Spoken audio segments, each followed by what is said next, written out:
Rais wa Marekani Donald Trump ametoa wito, taarifa fupi na yenye uzito mkubwa, akisema kuwa sera yake ya kupambana na biashara dawa kulevya itajumuisha adhabu ya kifo. Katika hotuba yake na taarifa aliyoitoa, Rais Trump aliweka wazi akisema kuwa tutawaangamiza tu watu ambao wanaingiza dawa za kulevya nchini mwetu.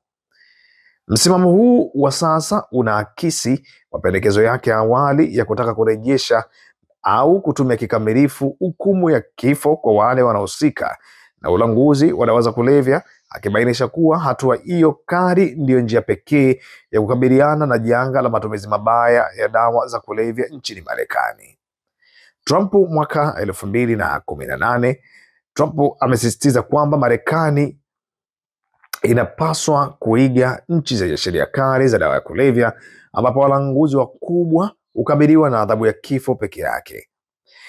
Maneno haya yalianza kuongelewa tangu 2018 wakati alipokuwa madarakani.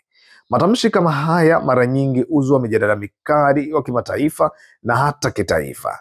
Lakini sheria ya Marekani, utekelezaji wa adhabu ya kifo kwa ulanguzi wa dawa za kulevya unahitaji mabadiliko makubwa katika sheria za shinikizo, kwani makosa mengi ya dawa za kulevya hayajumuishi adhabu ya kifo kwa sheria za sasa za Marekani.